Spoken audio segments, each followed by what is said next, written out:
आपके लिए आने वाले सेकंड ग्रेड और थर्ड ग्रेड भर्ती के लिए साइकोलॉजी टेस्ट सीरीज नंबर 2। कुछ बहुत ही महत्वपूर्ण प्रश्न हैं, सारे एग्जाम में आए हुए प्रश्न हैं, एग्जाम ओरिएंटेड सवाल हैं। चलिए पहला प्रश्न पढ़िए। विकास की कौन सी अवस्था में नार्सिज्म का गुण अत्यंत प्रबल होता है? शिशुअवस्था, बाल्यावस्था, आरंभिक वयस्कावस्था या फिर किशोरावस्था? तो ध्यान देंगे, नार्सिज्म या नार्सिसिज्म हम आपको बता चुके हैं, सिगमंड फ्रॉइड ने दिया था और कहानी थी नार्सिस राजकुमार की, जो हम आपको बता चुके हैं। नार्सिस एक राजकुमार था जिसको इसलिए एक महल में कैद कर दिया उसके मम्मी पापा ने कि कहीं उसको किसी की नज़र ना लग जाए, और ये उनका मनोवैज्ञानिक फैसला बहुत नुकसानदेह हुआ उसके लिए।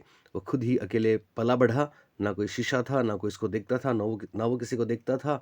एक दिन जब वो जवान हो गया तो स्विमिंग पूल में नहाने गया, खुद की परछाई देखी और उसी से उसको प्यार हो गया। तभी से एक टर्म चल पड़ी नार्सिस, और नार्सिस से बन गया नार्सिसिज्म। हम कई बार बोलते हैं ना, वो तो बहुत नार्सिसिस्ट है, मतलब खुद की तारीफ करता है। तो ध्यान रखना, शिशुअवस्था में भी ऐसा होता है और किशोरावस्था में भी ऐसा होता है। एक मेजर फर्क है, शिशुअवस्था में प्राइमरी नार्सिसिज्म होता है और किशोरावस्था में नार्सिसिज्म होता है। दोनों ऑप्शंस परीक्षा में एक साथ आपको कभी नहीं मिलेंगे और ऐसा ही परीक्षा में हुआ है। यहाँ आप देखिए, पहला ऑप्शन है शिशुअवस्था, दूसरा ऑप्शन है बाल्यावस्था, तीसरा ऑप्शन है आरंभिक वयस्कावस्था, अर्ली अडल्टहुड है ये, आरंभिक किशोरावस्था नहीं है, और चौथा है उत्तर किशोरावस्था। तो उत्तर किशोरावस्था नहीं हो सकता, ध्यान देंगे, ठीक है। वयस्क अवस्था वैसे नहीं हो सकता, बाल्यावस्था वैसे नहीं होता, लिहाजा इसका आंसर आएगा शिशुअवस्था। हम आपको बार बार बता चुके हैं, परीक्षा में ऑप्शंस को देख के हमको आंसर्स करने हैं। सवाल नंबर 2, दूसरा प्रश्न जो बहुत बार मैं आपके सामने डिस्कस कर चुका हूं। किस मनोवैज्ञानिक ने सेमोआ आइलैंड पर अनुदैर्ध्य अध्ययन किए थे? होलिंगवर्थ, मार्गरेट मीड, स्टेनले हॉल या फिर सिगमंड फ्राइड? तो मेरे ख्याल से मेरा हर बच्चा इस बात का जवाब दे सकता है कि इसका आंसर है Margaret Mead. Margaret Mead US anthropologist थी, जिन्होंने अमेरिका के पास एक आइलैंड है सेमोआ आइलैंड, सेमोआ द्वीप, वहाँ पे अध्ययन किया। और उनका टॉपिक था कि साहब अमेरिका में जो डेवलप्ड कंट्री हैं अमेरिका जैसे, उनमें बच्चों का जो पालन पोषण होता है, स्पेशली अडोलसेंट की बात करी उन्होंने उसमें, और जो एकदम से प्रिमिटिव सोसाइटीज़ हैं, प्रिमिटिव सोसाइटीज़ का मतलब कुछ ऐसी जगह हैं, ऐसे देश हैं जो थोड़े पिछड़े हैं, अविकसित हैं, इतने डेवलप्ड नहीं है, जैसे कि जनजातीय क्षेत्र था सेमोआ आइलैंड। आज भी बहुत बड़ा टूरिस्ट प्लेस है ये, मैं आपको बता दूं। तो यहाँ पे जाके उन्होंने अध्ययन किया, कंपेयर किया और कहा कि किशोरावस्था में बालकों की जो मानसिकता है, स्पेशली उन्होंने गर्ल्स की बात करी थी, एडोलसेंट गर्ल्स की, कि उनकी संस्कृति और समाज जिसमें वो पलती बढ़ती हैं या पलते बढ़ते हैं, उसका असर उनके टेम्परामेंट पे पड़ता है और उनकी दूसरी चीज़ों पे भी पड़ता है। तो एक बहुत ही महत्वपूर्ण अध्ययन था मार्गरेट मीड का, याद रखना। एक और खास बात जो मैं आपको बताना चाहूँगा, आपको याद है हमने बात करी थी अनुदैर्ध्य और अनुप्रस्थ काठ। फिर बता दूं, याद रखना, एक शब्द है अनुप्रस्थ काठ और एक शब्द है अनुदैर्ध्य। अनुप्रस्थ काठ को इंग्लिश में बोलते हैं क्रॉस सेक्शंड बोलते हैं, और अनुदैर्ध्य को बोलेंगे लॉन्गिट्यूडिनल। तो किसी एक ही बालक का या एक ही समूह का लंबे समय तक हम अध्ययन करें, उसको हम अनुदैर्ध्य बोलते हैं, उसको लॉन्गिट्यूडिनल बोलते हैं। और एक समय पर अलग अलग समूहों या अलग अलग बालकों का अध्ययन करें, समय एक समूह अलग तो होगा अनुप्रस्थ काठ, और समय लंबा और समूह एक ही होगा तो होगा अनुदैर्ध्य, जिसको लॉन्गिट्यूडिनल मेथड कहते हैं। याद रखना, मार्गरेट मीड ने जो काम किया था वो लॉन्गिट्यूडिनल मेथड या अनुदैर्ध्य विधि पर आधारित था। ये बहुत बार पूछा गया परीक्षा में। जैसे आप याद करें, लेविस एम टर्मन ने भी प्रतिभाशाली 1500 बच्चों और व्यक्तियों का अध्ययन किया था ना, बहुत वर्षों तक, 20 वर्षों तक, तो वो भी लॉन्गिट्यूडिनल या अनुदैर्ध्य विधि कहलाता है। तो दो महत्वपूर्ण विधियां हैं मनोविज्ञान में, एक है अनुदैर्ध्य विधि, लंबे समय तक एक ही समूह का अध्ययन करना, एक है अनुप्रस्थ काट विधि, एक ही समय में अलग अलग समूहों का अध्ययन करना। इंग्लिश में अनुप्रस्थ काट होगा क्रॉस सेक्शंड और अनुदैर्ध्य होगा लॉन्गिट्यूडिनल। अगला सवाल, तीसरा प्रश्न देखिए, बहुत अच्छा प्रश्न है, ध्यान से समझें इसको आप। कौन सा सही है, हमको बताना है कौन सा सही है। 4 ऑप्शंस हैं। पहला ऑप्शन है वृद्धि एवं विकास पर्यायवाची हैं। दूसरा ऑप्शन है विकास परिपक्वता तक चलता है। थर्ड ऑप्शन है विकास विशिष्ट से सामान्य होता है। और चौथा है विकास जन्म पूर्व अवस्था में भी होता है। हमको बताना है सही कौन सा है। इसका मतलब इसमें से 3 बातें गलत हैं, वो ध्यान रखना है। पहला ऑप्शन देखिए आप, वृद्धि एवं विकास पर्यायवाची हैं। क्या वृद्धि और विकास पर्यायवाची हैं, मतलब दोनों एक ही चीज है? नहीं साहब, वृद्धि तो विकास का एक भाग है, विकास व्यापक है, वृद्धि सीमित है। विकास में फिजिकल, कॉग्निटिव, इमोशनल, सोशल और जाने क्या क्या शामिल है। फिजिकल केवल वृद्धि को बोलते हैं, इसलिए दोनों पर्यायवाची नहीं है, बल्कि वृद्धि विकास का एक भाग है। दूसरी बात, विकास परिपक्वता तक चलता है। विकास परिपक्वता तक चलता है, तो मैं आपको बता दूं, साइकोलॉजी में परिपक्वता की परिभाषा में आपने देखा होगा कि परिपक्वता का संबंध है हमारे at the end of adolescent, किशोरावस्था के अंत तक। तो क्या विकास तभी तक होता है? नहीं, विकास तो जीवन भर होता है, लिहाजा ये भी गलत हो गया। थर्ड ऑप्शन है, विकास विशिष्ट से सामान्य होता है। जाने कितनी बार परीक्षा में पूछा गया है। विकास विशिष्ट से सामान्य नहीं होता, बल्कि सामान्य से विशिष्ट होता है ना। हमने खूब बात करी है, भाषा की बात करें, शुरू में एक ही शब्द बोलता है हर चीज़ के लिए, बाद में स्पेसिफिक वर्ड्स बोलता है हर एक चीज़ के लिए, हर उद्दीपक के लिए।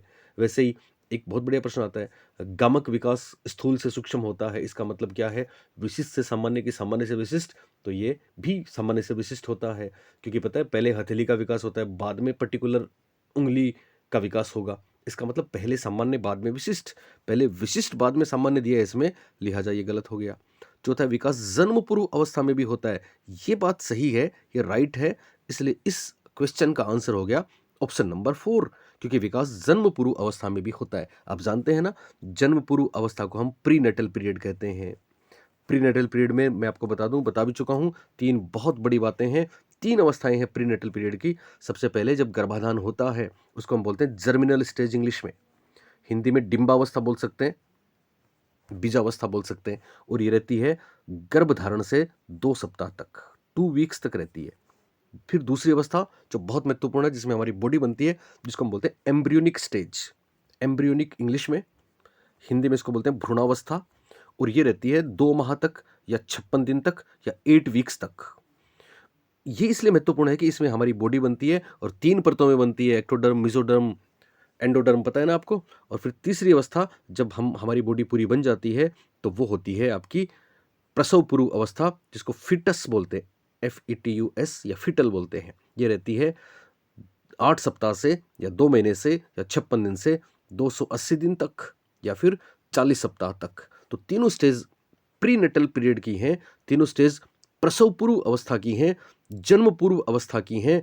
इसका मतलब विकास जन्म पूर्व अवस्था में भी होता है, ये बात सही है। क्वेश्चन नंबर 4, संवेदना ज्ञान की प्रथम सीढ़ी है। हम बता चुके हैं ज्ञान की प्रथम सीढ़ी, द्वितीय सीढ़ी, तृतीय सीढ़ी। जो नए बच्चे हैं, पुराने सारे वीडियोस को देख लें, सब कुछ मिलेगा आपको। और मैं तो कहता हूँ कि हमसे जुड़े रहें, बस मैं बीच में रुका था, अब नहीं रुकूंगा, चिंता नहीं करें। तो रहना है आपको साथ में और सभी चीज़ें देखनी। ज्ञान की पहली सीढ़ी संवेदना, याद है ना, सेंसेशन। द्वितीय सीढ़ी प्रत्यक्षीकरण, परसेप्शन। तृतीय सीढ़ी याद है आपको, संप्रत्यय, कॉन्सेप्ट। अभी एक सवाल आया था थोड़े दिन पहले किसी एग्जाम में कि साहब संप्रत्यय निर्माण का पहला चरण कौन सा है? तो ध्यान देना, कॉन्सेप्ट का पहला चरण प्रत्यक्षीकरण हो जाएगा। यहां पूछा गया है संवेदना ज्ञान की प्रथम सीढ़ी है। ये बहुत पुराना स्टेटमेंट है मारिया मोंटेसरी का। ये कथन है शारीरिक विकास या मानसिक विकास या संवेगात्मक विकास या फिर भाषा का विकास। तो ध्यान रखना, बहुत लोग गलती करते हैं, क्योंकि बहुत से लोग संवेदना और संवेग में अंतर नहीं समझते हैं। आपको ऐसा नहीं करना है। संवेग होते हैं इमोशंस, भावनाएं, फीलिंग्स, और संवेदनाएं होती हैं हमारी 5 ज्ञानेंद्रियां, आंख, नाक, कान, जीभ, त्वचा। यहाँ बात हो रही है संवेदना की। तो आपको पता है ज्ञानेंद्रियां ज्ञान का प्रवेश द्वार है, संवेदना ज्ञान की प्रथम सीढ़ी है। हम 5 ज्ञानेंद्रियों के द्वारा सूचनाओं को रिसीव करते हैं और ब्रेन तक पहुंचाते हैं। इसका मतलब ये मानसिक विकास की बात हो रही है, न कि संवेगात्मक विकास की। तो बहुत महत्वपूर्ण बात याद रखेंगे, संवेदना ज्ञान की प्रथम सीढ़ी है, इसका संबंध किससे है? मानसिक विकास से है, ना तो शारीरिक विकास से है, और ना ही संवेगात्मक विकास से है, और ना ही भाषा विकास से है। इसका संबंध मानसिक विकास से है। परीक्षा में मानसिक विकास हिंदी में मिले ओके, अगर संज्ञानात्मक विकास मिले तो भी ओके, क्योंकि मानसिक विकास का ही दूसरा नाम संज्ञानात्मक विकास है। क्वेश्चन नंबर 5, 5वां प्रश्न देखिए, मात्रात्मक व्यक्तिगत क्षमता को क्या कहते हैं? कीवर्ड्स हैं, कीवर्ड्स। आपको बार बार कहता हूं, परीक्षाओं में आप कीवर्ड्स पे ध्यान देना, और शब्दों को समझना आ गया तो फिर कोई ताकत नहीं है जो आपका सिलेक्शन रोक दे। और हमारे साथ अगर आप रहे हैं तो भी कोई ताकत नहीं है कि परीक्षा में आपको शब्दों के अर्थ ना समझ में आए। तो बच्चों, मात्रात्मक व्यक्तिगत क्षमता को क्या कहते हैं? ये सवाल है। पहला है विकास, डेवलपमेंट। दूसरा है वृद्धि, ग्रोथ। तीसरा है संतुलन, इक्विलिब्रेशन है यहाँ पे ये। चौथा है परिपक्वता, मैच्योरिटी। तो व्यक्तिगत क्षमता, ओके, व्यक्तिगत क्षमता, साथ में मात्रात्मक शब्द दे दिया, तो आंख बंद करके जहां भी मात्रात्मक शब्द मिले आपको कर देना है वृद्धि। आप मेरे को इस वीडियो को सुनने के बाद, देखने के बाद मेहरबानी करके कमेंट करके बताना कि सर मेरे 15 आउट ऑफ 15 है। आज मैंने 15 प्रश्न लिए हैं, कि 13 आउट ऑफ 15 है, कि 12 आउट ऑफ 15 है। ईमानदारी से बताना। 10 से कम भी रहे हैं तो भी बताना कि मेरे इतने हैं, क्योंकि ये आप अपना खुद का असेसमेंट कर रहे हैं, खुद के लिए कर रहे हैं, मेरे लिए नहीं कर रहे। इसलिए कमेंट जरूर करेंगे। नए बच्चे चैनल को सब्सक्राइब जरूर कर लेंगे, और आप शेयर करें तो आपकी मेहरबानी होगी। नेक्स्ट क्वेश्चन नंबर 5 के बाद फिर 5, आपको बोनस मिल गया। 16 प्रश्न हो गए आपके लिए। चलिए, हमने खुद नहीं टाइप किया ना तब। चलिए, पांचवा, बाल्यावस्था के दौरान बालक अपने तथा दूसरों के नजरिए में फर्क, अपने तथा दूसरों के नजरिए में फर्क करने में अयोग्यता को दर्शाता है। इसका मतलब अपने और दूसरे के नजरिए में फर्क नहीं कर सकता। वो सोचता है कि मैं जो सोचता हूं वही दूसरा भी सोचता है। याद आया? ये क्या है? सेंट्रिसिज्म या ईगोसेंट्रिसिज्म या एनिमिज्म या डेवलपमेंट? तो ध्यान देना, सेंट्रिसिज्म क्या है? सेंट्रिसिज्म हमने आपको बताया था पियाजे में। सेंट्रिसिज्म केंद्रीकरण को बोलते हैं। प्री ऑपरेशनल स्टेज में बच्चा एक विमीय तर्क करता है, ट्रांसडक्टिव कंक्लूजन देता है, इंट्यूटिव थिंकिंग होती है, तो वहां अपने मौलिक तर्क करता है। लिहाजा वो दूसरे ज्ञान का निर्माण खुद करता है, लिहाजा वो दूसरे के तर्कों को नहीं समझता। फर्क समझना। इसलिए ये तो एक विमीय तर्क की बात हुई। वो कहता है ना कि गॉगल्स पहने पहने हर व्यक्ति पापा होता है, ठीक है। लेकिन दूसरों के नजरिए में फर्क करने में अयोग्यता को दर्शाता है। Option number 2, egocentrism. ईगोसेंट्रिज्म इसका राइट आंसर है, क्योंकि ईगोसेंट्रिज्म आपको याद है, जिसमें बच्चा दूसरे क्या सोचते हैं ये नहीं समझता। सेंट्रिसिज्म ईगोसेंट्रिज्म फर्क है। दूसरे पास सेंट्रिसिज्म केंद्रीकरण है, जिसमें पलटावी चिंतन भी नहीं होता। सेंट्रिसिज्म कंजर्वेशन का ही एक पार्ट है, जिसमें वो चौड़ाई, लंबाई, ऊंचाई को एक साथ नहीं देख सकता। रिवर्सिबिलिटी नहीं होती। तो बहुत सी चीजों को मिला के एक सेंट्रिसिज्म टर्म दिया है पियाजे ने, जो प्री ऑपरेशनल स्टेज की एक बहुत बड़ी विशेषता है, और ये कमी भी है, दोष भी है। लेकिन ईगोसेंट्रिज्म क्या है? ईगोसेंट्रिज्म में तो बच्चा दूसरों के एटीट्यूड को नहीं समझ पाता, दूसरे क्या सोच रहे हैं ये नहीं समझ पाता, बाद में समझेगा। इसलिए इसका जवाब ईगोसेंट्रिज्म या आत्मकेंद्रितता या अहम केंद्रवाद, ऐसा कोई शब्द आए तो वो होगा। एनिमिज्म आप जानते ही हो। आपको पता है ईगोसेंट्रिज्म के लिए 3 पर्वत समस्या प्रयोग किया था।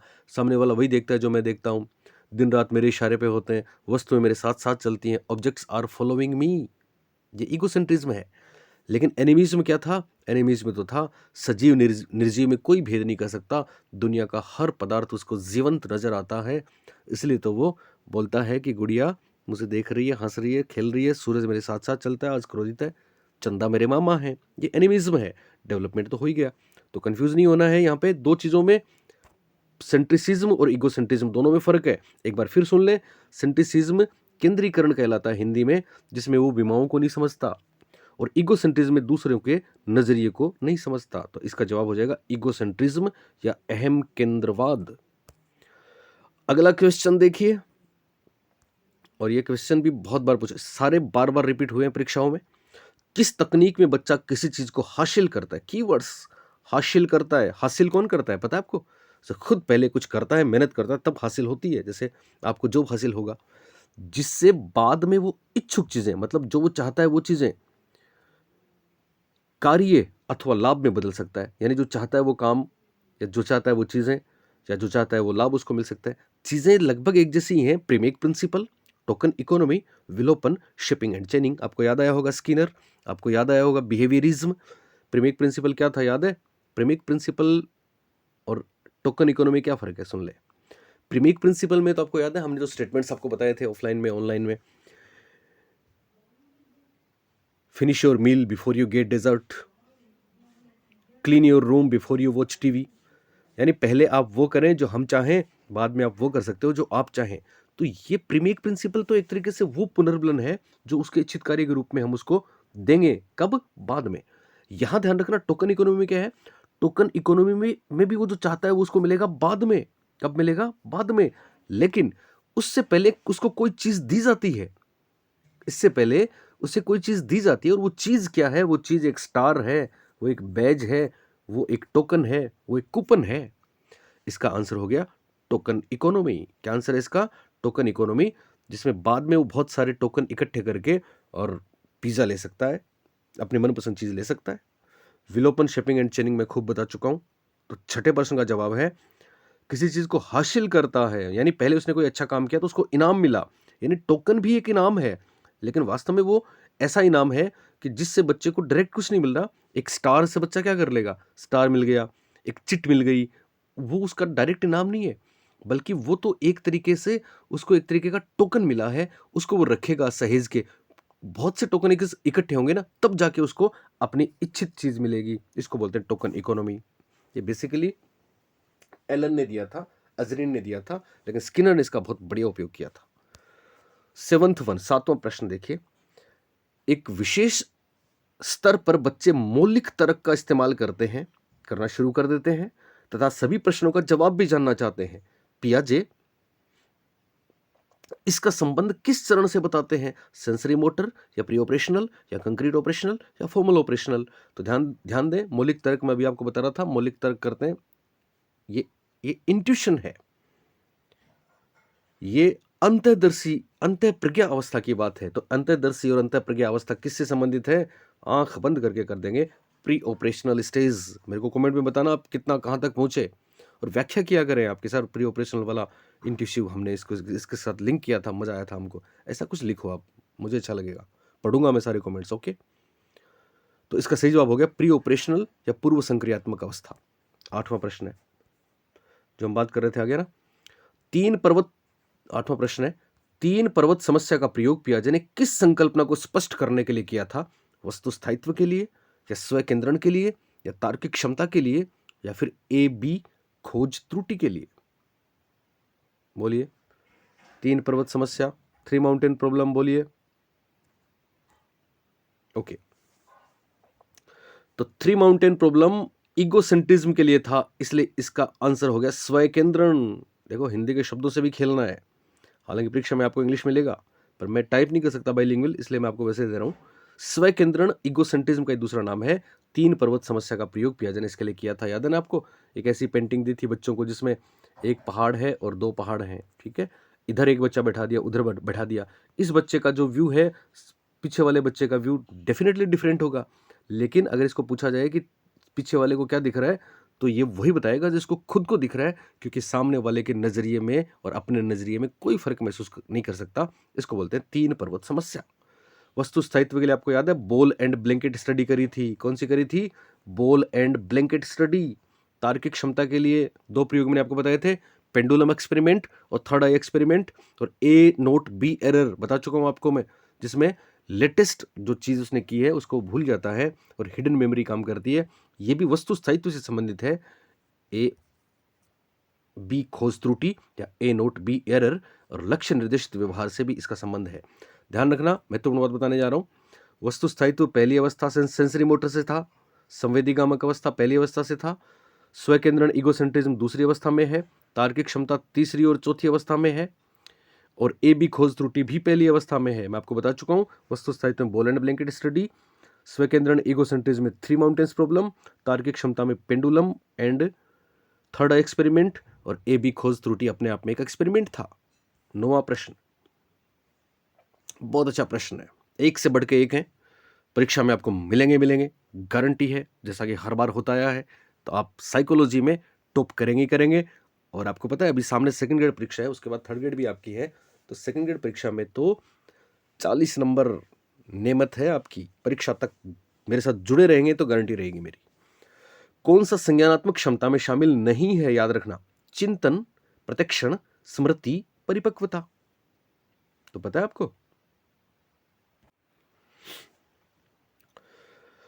संज्ञानात्मक क्षमता में कौन सा शामिल नहीं है? क्या चिंतन संज्ञानात्मक क्षमता में शामिल है? बिल्कुल है साहब। थिंकिंग, परसेप्शन बिल्कुल है साहब, मेमोरी बिल्कुल है साहब, मैच्योरिटी या परिपक्वता नहीं है, तो इसका सही जवाब है परिपक्वता। 10वां क्वेश्चन, वैसे 11वां है, किसी की अपनी मानसिक प्रक्रियाओं और रणनीतियों के बारे में जागरूकता, मतलब किसी की अपनी जागरूकता, सेल्फ अवेयरनेस। और याद रखना, सेल्फ अवेयरनेस, सेल्फ को बोलते हैं मेटा। मानसिक प्रक्रियाओं के बारे में जागरूकता है, इसका मतलब संज्ञान शब्द भी आएगा। तो ये मेटा कॉग्निशन है, मेटा मेमोरी है, मेटा इंटेलिजेंस है या मेटा थिंकिंग है। अपने सोचने पे सोचना होता तो मेटा थिंकिंग होता, बुद्धि पर सोचना होता। आपको पता है ना, बुद्धि भी थोड़ी डिफर है, अलग है। कॉग्निशन और बुद्धि में फर्क है, मेमोरी और कॉग्निशन। तो इसका जवाब हो गया मेटा कॉग्निशन। रीट में भी आया था, सीटेट में भी आया था, एक जगह और भी आया था। तो याद रखना कि मेटा कॉग्निशन है, खुद की मानसिक प्रक्रियाओं के बारे में अवेयर होना। 11वां क्वेश्चन बहुत अच्छा और हर बार पूछा जाता है, गलती होती है। मौजूदा ज्ञान में नई जानकारी को शामिल करने की प्रक्रिया को क्या कहेंगे? पहला ऑप्शन है अनुकूलन, एडेप्टेशन। दूसरा ऑप्शन है आत्मसातीकरण, एसिमिलेशन। तीसरा ऑप्शन है समंजन, एकोमोडेशन। और चौथा ऑप्शन है समतुल्यन, इक्विलिब्रियम, इक्विलिब्रेशन। तो बोलिए, नई जानकारी को शामिल करना। याद रखना, जहां भी शामिल करना आ जाए या फिट करना आ जाए या इंक्लूड करना आ जाए या ऐड करना आ जाए, आंख बंद करके एसिमिलेशन कर देना, आत्मसातीकरण कर देना। और जहां पे बदलाव करना आ जाए, चेंज करना आ जाए, संशोधन करना आ जाए, नई स्कीमा बनाना आ जाए, मैनिपुलेशन आ जाए, तो फिर समंजन करना, एकोमोडेशन करना। आपको पता है ना, आत्मसातीकरण पे जरूर प्रश्न आता है। बच्चे ने पहली बार टमाटर को देखा, याद है?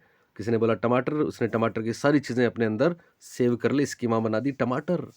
अगले दिन उसने सेब को देखा, तो उसके पास तो प्रायर नॉलेज टमाटर का ही है, वो तो सेब को जानता ही नहीं है।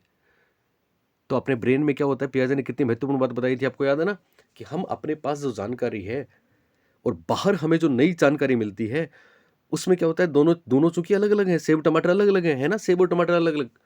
पर हम क्या करते हैं, हमारा दिमाग किस तरह का बना हुआ है कि बाहर वाली चीजों को ही इंटरप्ट कर देगा, उनमें बदलाव कर देगा और खुद टेंशन नहीं लेगा, क्योंकि समसंतुलन यही तो है, क्योंकि इक्विलिब्रियम यही तो है। और उन चीजों को अपनी मौजूदा स्कीमा में शामिल कर लेगा। तो उसने सेब को देखते ही क्या बोल दिया, टमाटर बोल दिया। एरोप्लेन को देखते ही बर्ड बोल दिया। गिलहरी को देखते ही कैट बोल दिया। ये सारा का सारा खेल है एसिमिलेशन, आत्मसातीकरण का। एक ऐसा भी प्रश्न आया परीक्षा में, ध्यान रखना, कि हमारे पास जो पहले से स्कीमा है वो अपने खुद के अनुभव है, स्वयं के अनुभव है, अपने अनुभव, ठीक है। और बाहरी दुनिया में जो देखते हैं वो अनुभव बाहर के हैं, है ना। हालांकि उनके साथ हम इंटरेक्ट करेंगे। तो हम क्या करते हैं, हम अपने अनुभव में बदलाव करें या बाहर जो अनुभव हैं उनमें बदलाव करें। बहुत महत्वपूर्ण बात, हमारा दिमाग अपने अनुभवों में ही बदलाव कर लेता है। नहीं, हमारा दिमाग अपने अनुभवों में बदलाव करना बहुत बहुत मुश्किल से करता है ऐसा, बाहर के अनुभवों में ही बदलाव कर लेता है और उनको इसी में जोड़ देता है। तो ये हो गया आत्मसातीकरण, असिमिलेशन। लेकिन हर बार तो ऐसा नहीं होता, इसलिए अपने अनुभवों में जहां बदलाव की जरूरत पड़ती है उसको बोलते हैं एकोमोडेशन या समायोजन या समंजन। ये बात ध्यान रखना। एक बात मैंने आपको और भी बताई है, याद है आपको? अडेप्टेशन की संपूर्ण प्रक्रिया के लिए पियाजे ने 5 स्टेप बताए, याद है ना? सबसे पहले एसिमिलेशन, आत्मसातीकरण। उसके बाद आपको पता है दूसरी, तीसरी, चौथी, पांचवी, 5 बातें आई थी। उसके बाद 2 नंबर पे जब बाहरी एसिमिलेशन, हमने एक स्कीमा बना ली और बाहर कोई ज्ञान है उसको अपने अकॉर्डिंग हम उसी में शामिल करते हैं, तो बाहर वाले में बदलाव कर देते हैं, ईजी कर देते हैं उसको। तो वहाँ एक संतुलन बनता है, साम्य धारण होता है। इसलिए 2 नंबर पे साम्य धारण आएगा, इक्विलिब्रियम आएगा, ठीक है। लेकिन कई बार क्या होता है कि वो चीज़ उसमें फिट बैठती नहीं है, फिट करने की कोशिश कर रहे हैं लेकिन नहीं बैठती, क्योंकि सेब टमाटर तो नहीं होता। इसलिए न्यू सिचुएशन आती है, 3 नंबर पे न्यू सिचुएशन। और न्यू सिचुएशन आती है तब डिस इक्विलिब्रेशन होता है, असाम्य धारण होता है, और फिर नई स्कीमा बनती है, वो एकोमोडेशन होता है। तो ये 5 स्टेप भी आप याद रखना, कौन जाने आपको पूछ ले। Assimilation, equilibrium, new situation, disequilibration और एकोमोडेशन। Next question number 12। बहुत बढ़िया प्रश्न। एक मैं आपको वाइगोत्स्की की महत्वपूर्ण बात यहां पे बताने जा रहा हूं, समझ लेना ध्यान से। किसी कार्य की वह उच्च सीमा जिस पर एक विद्यार्थी इस कार्य को स्वतंत्रता पूर्वक कर सकता है। कैसे कर सकता है? स्वतंत्रता पूर्वक मतलब खुद ही कर सकता है। क्या कहलाता है? समीपस्थ विकास का क्षेत्र, जोन ऑफ प्रोक्सिमल डेवलपमेंट, या वास्तविक विकास का स्तर, एक्चुअल डेवलपमेंट का level. Level of actual development, संभावित विकास का स्तर लेवल ऑफ पोटेंशियल डेवलपमेंट, और वास्तविक विकास का क्षेत्र actual zone of actual development JAC.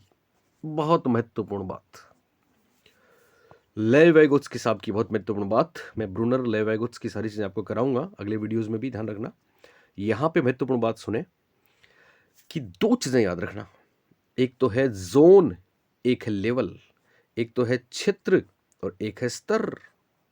इस सवाल में क्या बोला, किसी कार्य की वह उच्च सीमा जिस पर विद्यार्थी इस कार्य को स्वतंत्रतापूर्वक कर सकता है, मतलब एडल्ट एमकेओ की सहायता नहीं लेता, खुद ही करता है। इसका मतलब यहां आंसर आएगा वास्तविक। क्या आंसर आएगा? वास्तविक। तो समीपस्थ विकास का क्षेत्र नहीं होगा, संभावित या अधिकतम विकास का क्षेत्र नहीं होगा, बल्कि वास्तविक होगा। अब वास्तविक के दो ऑप्शन है, एक तो वास्तविक विकास का क्षेत्र है, एक वास्तविक विकास का स्तर है। एक तो वास्तविक विकास का क्षेत्र है, एक वास्तविक विकास का स्तर है। बोलिए कौन सा होगा? तो याद रखना कीवर्ड्स, सीमा, जहां बाउंड्री की बात आ जाए, बाउंड्री, ये एक्चुअल डेवलपमेंट यहां तक कर सकता है, ये उसकी बाउंड्री है, और ये किसी की सहायता से जा सकता है, ये वो दूसरी बाउंड्री है। तो ये दोनों बाउंड्रियां लेवल हैं, याद रखना। ये अधिकतम विकास का स्तर, ये वास्तविक विकास का स्तर, और बीच वाला क्षेत्र है, जोन है, ये जेडपीडी है। तो इसमें क्षेत्र नहीं होगा बल्कि स्तर होगा, और खुद कर सकता है तो आ गया वास्तविक विकास का स्तर। इसकी जगह अगर एडल्ट की सहायता होती तो संभावित विकास का स्तर आ जाता। तो बच्चों ये प्रश्न जरूर आता है, और 99% बच्चे इसको गलत करते हैं क्योंकि उनको कोई भी लेवल और जोन में अंतर पता नहीं होता। पर आप तो हमारे बच्चे हैं, आपसे तो हम उम्मीद करते हैं कि आप तो ये नहीं करेंगे। Okay, next. पियाजे के अनुसार बार बार रिपीट हुए प्रश्न ये परीक्षाओं में, इसलिए मैं ले रहा हूं, बहुत महत्वपूर्ण है, आने वाली परीक्षाओं में भी मिलेंगे। पियाजे के अनुसार कौन सा मानसिक विकास को प्रभावित नहीं करता? तो नहीं सुनते ही आपकी नजर भाषा को ढूंढ रही है, लेकिन भाषा तो ऑप्शन में नहीं है। गतिवर्धन या साम्यावस्था या अंतरक्रिया या परिपक्वता। यहां पे मैं आपको एक बात बता दूं, पियाजे और वाइगोत्स्की दोनों अंतरक्रिया को मानते हैं, ठीक है। माफ करना, पियाजे और वाइगोत्स्की दोनों अंतरक्रिया को मानते हैं, दोनों इंटरेक्शनिस्ट हैं, ये बात ध्यान रखना। हालांकि पियाजे के अनुसार तो बालक ज्ञान का निर्माण स्वयं खोज द्वारा करता है, और वाइगोत्स्की के अनुसार दूसरों के सहयोग से करता है। इसलिए पियाजे तो पर्सनल कंस्ट्रक्टिविज्म के फाउंडर हैं, वैयक्तिक निर्मितवाद के जनक हैं। वाइगोत्स्की सामाजिक निर्मितवाद के जनक हैं, सामाजिक सांस्कृतिक निर्मितवाद के जनक हैं। लेकिन ध्यान रखना, यहां जो बात पूछी गई है कि इनमें से कौन एक महत्वपूर्ण नहीं है। आपको पता है परिपक्वता की बात तो पियाजे करते हैं, ब्रूनर नहीं करते। पियाजे तो परिपक्वता को महत्वपूर्ण मानते हैं, बोलते हैं ना बायोलॉजिकल रेडीनेस जरूरी है। अंतरक्रियात्मक पियाजे वाइगोत्स्की दोनों हैं। साम्यावस्था की बात करते हैं, गतिवर्धन साइकोमोटर चीज है जिसका मानसिक विकास से कोई लेना देना नहीं है, लिहाजा गतिवर्धन इसका सही जवाब होगा। Question number 14। दो प्रश्न मैंने लिए कोहलबर्ग के, देखना है आप कितना कर पाते हैं, कमेंट में बताएं मेरे को। पहला सवाल देखिए कोहलबर्ग वाला। कोहलबर्ग के अनुसार कौन सी अवस्था पोस्ट कन्वेंशनल लेवल या पोस्ट कन्वेंशनल स्तर में शामिल है? व्यक्ति केंद्रित, अंतरवैयक्तिक संबंधों पर आधारित, सामाजिक ठेका एवं व्यक्तिगत अधिकारों पर आधारित, या फिर सामाजिक व्यवस्था बनाए रखने पर आधारित? सोचिए, बताइए। पोस्ट कन्वेंशनल, आपको पता है ना कोहलबर्ग में तीन ही बातें याद रखनी है, pre conventional, conventional, post conventional. और 6 अवस्थाओं के बारे में हमने आपको बताया था, याद है वो स्टेटमेंट? दंड से आज्ञाकारिता मिली किंतु हम अहंकारी बन गए, फिर अच्छे बच्चे बनकर प्रशंसा पाई तो सामाजिक सम्मान मिला, और अंत में जब सामाजिक समझौते किए, कॉन्ट्रैक्ट किए, अग्रीमेंट किए, तब सामाजिक सम्मान मिला। याद है 6 की 6 स्टेज। तो यहां पूछा गया पोस्ट कन्वेंशनल में शामिल है, तो आपको पता है पोस्ट कन्वेंशनल में पश्च पारंपरिक या उत्तर परंपरागत में 5 और 6 स्टेज शामिल हैं। बस आपको यह पता होना चाहिए कि इनमें से 5वीं और 6ठी में से कोई एक स्टेज आंसर होगी, वो आपको ढूंढना है। व्यक्ति केंद्रित पनिशमेंट ओबीडियंस ओरिएंटेशन है। अंतरवैयक्तिक संबंध सोशल अप्रूव वाली बात है, ये कन्वेंशनल लेवल में होता है, गुड बॉय नाइस गर्ल इसमें शामिल है। अब तीसरी और चौथी देखिए, तीसरा है सामाजिक ठेका। हो, ये सामाजिक ठेका शब्द जब आया ना तो लोग समझ नहीं पाए। क्यों समझेंगे? क्योंकि बाइलिंगुअल तो होता ही नहीं है। ठेका इंग्लिश में बोलते हैं कॉन्ट्रैक्ट, ये सोशल कॉन्ट्रैक्ट है। Social contract and individual agreement, individual rights और चौथी है सामाजिक व्यवस्था, law and order maintaining stage. तो याद रखना, ये पहली स्टेज है व्यक्ति केंद्रित, अंतर्वैयक्तिक संबंध दूसरी और तीसरी स्टेज है, नहीं माफ करें, व्यक्ति केंद्रित पहली और दूसरी स्टेज है, पनिशमेंट और प्राइज दोनों आ जाएंगे इसमें, दंड व आज्ञाकारिता उन्मुक्ता भी आ जाएगी, और सापेक्ष व्यक्ति केंद्रित बदले में मेरे को क्या मिलेगा, तो सापेक्षवादी उन्मुक्ता भी आ जाएगी। तो प्री कन्वेंशनल की बातें आ गई इसमें। अंतर्वैयक्तिक संबंध क्या है, अंतर्वैयक्तिक संबंध कन्वेंशनल है, कन्वेंशनल तीसरी स्टेज है, ये स्टेज तीसरी है, लेवल नहीं। और चौथा देखो लॉ एंड ऑर्डर, ये चौथी स्टेज है, और चौथी स्टेज भी अंतर्वैयक्तिक संबंधों के साथ जुड़ी हुई है, कन्वेंशनल में आती है। पांचवी व्यवस्था ऑप्शन नंबर 3 में दे रखी है, सामाजिक ठेका एवं व्यक्तिगत अधिकारों पर आधारित, जिसमें व्यक्ति समाज के साथ नैतिक नियमों का अग्रीमेंट कर लेता है, अनुबंध कर लेता है, इसलिए मानता है, पर व्यक्तिगत अधिकारों को भी प्राथमिकता देता है, इसलिए थर्ड ऑप्शन राइट होगा। आज का आखिरी प्रश्न, बैक टू बैक मेरा वीडियो आ रहा है, जितना जल्दी ज़्यादा शेयर करेंगे, ज़्यादा देखेंगे, कमेंट्स करेंगे, मैं I am waiting for your comments and for your sharing, तो फिर मैं उतना जल्दी अगला वीडियो डालूंगा, और जल्दी डालने वाला हूँ, मे बी आज शाम को या कल सुबह, ठीक है। तो प्लीज़ आप इसको जल्दी से शेयर करें, सबको बताएं, और कमेंट करके मेरे को बताएं आपके कितने सही हुए। ओके, 15वां देखिए, कोहलबर्ग के अनुसार कौन सी अवस्था किशोर अवस्था से संबंधित है, ध्यान दें, किशोर अवस्था से संबंधित है। तो हालांकि कोहलबर्ग ने मैं आपको बता चुका हूँ, प्री कन्वेंशनल 3 से 10, 10 से 13 और 13 के बाद ऐसा मान लेते हैं हम, ठीक है ना। तो साधनात्मक उद्देश्य आपको पता है ना, इंस्ट्रूमेंटल, रिलेटिविस्ट ओरिएंटिज्म, ओरिएंटेशन। साधनात्मक सापेक्षता कौन सी अवस्था हुई, दूसरी अवस्था हुई, टिट फॉर टैट वाली, बदले वाली, विनिमय वाली। दंड आज्ञाकारिता पहली अवस्था हुई। अच्छा लड़का अच्छी लड़की, गुड बॉय नाइस गर्ल, याद है आपको, हम अच्छा काम करेंगे तो सब हमें गुड बॉय बोलेंगे, नाइस गर्ल बोलेंगे, कौन बोलेंगे, पेरेंट्स बोलेंगे, टीचर्स बोलेंगे, पीयर्स बोलेंगे। तो ये तीसरी अवस्था हो गई। साधनात्मक सापेक्षता दूसरी अवस्था हो गई, दंड पहली अवस्था हो गई, तो पहली 3 हो गई। सामाजिक अनुबंध पांचवी अवस्था है, और ये पोस्ट कन्वेंशनल में है, लिहाजा ये किशोर अवस्था से संबंधित है।